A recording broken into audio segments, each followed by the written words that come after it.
Hello guys and welcome to another Sims 4 speed build. Today we're building an apartment. Unfortunately, I managed to accidentally pick another needs repair or needs fixer up, or whatever the one is where there's like mice and stuff you can't move. Of course, I managed to do that. It should surprise nobody. Weirdly enough, when I bulldozed this lot, the exterior wall went away, which makes sense because like the balcony is buildable space, but that kind of threw me off. And then I was really excited because there's this beautiful door and these beautiful windows, and then I realized it doesn't match the downstairs apartments because the downstairs apartments have just those doors that you can just see there, and like of course.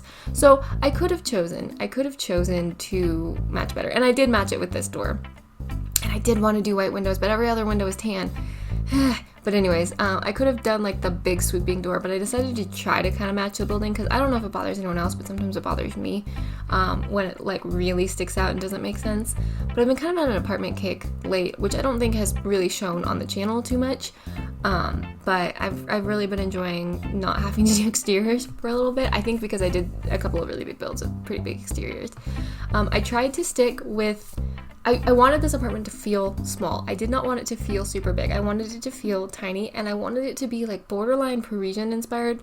Not quite, but you know, speaking as someone who has never been to Paris, ever. It is on my list, but I have not been. When you see pictures of sort of that like Parisian style, it seems like there is a strong want to respect the age of the building while also, like having some more modern nuances and stuff. And so that's what I was going for. I kind of imagined in my head that the person who, because it's like a fixer-upper apartment, they got a deal right on this apartment under the caveat that the like landlord would fix it up for them, and under the caveat that they would respect the heritage of the place. So in these rooms where there's like this big fancy wall detailing. Good night, Martha, that's hard to say. Where there's sort of that detailing, wainscoting and stuff. I think it's actually maybe judges paneling, unclear. You'll notice that I was very careful to make it look like nothing was hanging on the walls. Where the newer tile is, I hung stuff on the walls. And in the bedrooms where it's clearly a redone wallpaper space, but respecting the age of the apartment, I obviously hung stuff on the walls. But in like this room, there is nothing hung on the wall. I made it look like she had maybe painted a little bit, but still respected the space. And I tried to be really careful. I think I got them all about the downlighting. It's all antique-y looking. That's kind of what I wanted. I wanted it to look like a very old building where you had to respect the age and the history of the building, but still have a fun place. And I liked the idea that the person living here, like, really kind of jumped in and was like, yeah, I'm gonna, super respect sort of the aesthetic of the home. It's also very pink. I was just feeling pink. I'm going through a phase right now where I'm kind of into pastels. I think it's because it's very on trend and I'm just seeing it everywhere. I'm definitely still a coral and teal girl. Like, that will never leave my heart. It's always where I end up going. But I am enjoying this sort of like soft pinks and soft colors. It makes it really nice to decorate in real life because everything's like very soft and muted. And so you don't have to, like, things coordinate a lot easier. I digress. But anyways, I did do a lot of pinks. In fact, this living room area ends up very pink, but I think it's really cute, and the bedroom ends up very soft yellow, and the office, which could be a second bedroom, but the office ends up kind of muted blues. I did put some closets in different places because, again, I was trying to kill some space and make this apartment look smaller than it is. So there's a hallway closet, for lack of a better phrase, in the front entryway, which walks right into the kitchen. That was something that was really important to me, as I wanted it to feel cramped enough that you walked right into this kitchen. If that makes sense. And then there's also a big old, it's meant to look like a storage closet in the bathroom for like your towels, and I can imagine them putting like suitcases and stuff in there. There's no closets in the bedrooms, so there are dressers only. That click and that knock you heard was my chair and my desk lighting. Please don't mind me. And then I ended up changing that out a little bit, I believe, but I tried to make it look like there was a lot of like beautiful old built-in storage was the goal. And I did stick with the darker wood doors because that matches the outside or the lobby of the building. And I ended up going with a white kitchen. I had debated doing a different kind of style kitchen, but I did want it to look like when they had redone the apartment, they respected the age of the home. I also did that sort of like really highly detailed flooring, which I love. And in the screenshots, all the fireplaces are on, and it's absolutely lovely. And it was definitely out of my like usual comfort zone. I've moved more towards like very girly, comfy, cozy builds like that, but I definitely tend to go a little bit more like suburban in my styling, or a little bit more like, everyone always calls it IKEA, which is very accurate. I tend to go very IKEA in my styling. And so to do something a little bit more ornate, a little bit old, definitely takes a little bit of practice for me. And I've been trying to do that. I've been trying to like get more practice in different styles.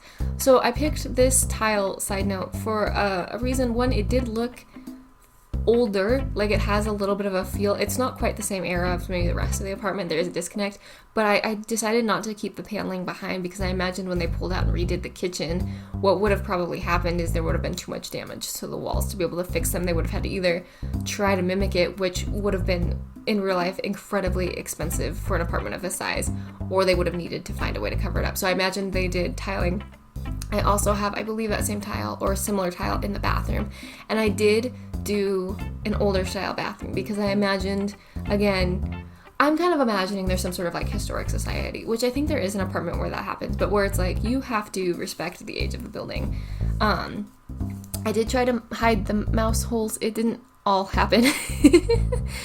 They're not all hidden, and unfortunately mice will still come out and freak your Sims out, but I guess that's the charm of living in an older building. It's not, as someone who lives in an older house, the minute I even have an inkling that there's a mouse in the vicinity of my house, I call someone.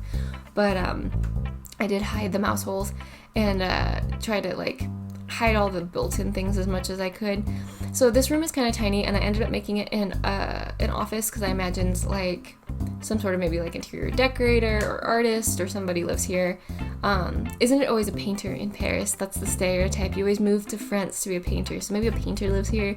I did put an easel out on the balcony. I made the balcony, I'll admit, screams maybe New York a little bit more, because I was trying to match the neighborhood in which we were building a little bit.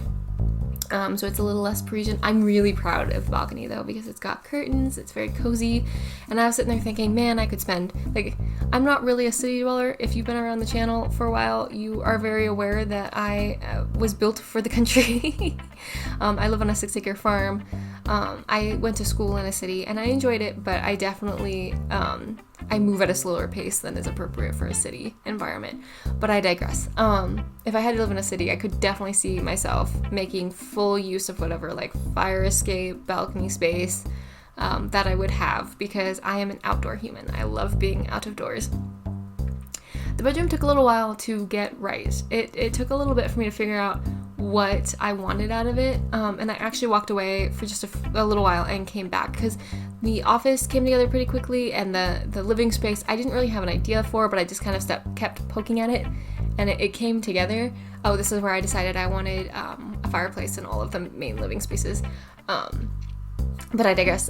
These spaces came together really easily. The bedroom, it took a little bit to work out, but I like how it came out. It's incredibly cozy. And there's big windows in this apartment, which I love, because it doesn't feel like they're going to be big windows, but when you're actually like taking screenshots and stuff, you're like, wow, there are huge windows in this apartment. That's actually really nice. That's probably not fairly common. But anyways, I digress. I've been talking for quite a while. I'm sure you want to watch the build and listen to the music, so I'm going to go ahead and leave you all to do that. I hope you enjoyed. I really loved this apartment. I kind of think I might be going through an apartment phase, but I will see you guys all very, very soon. I'll see you sometime probably next week again. I hope you're feeling very, very loved, and if you're not feeling very, very loved, please know that I love you, and I'm glad you're here, and I will talk to you all very, very soon.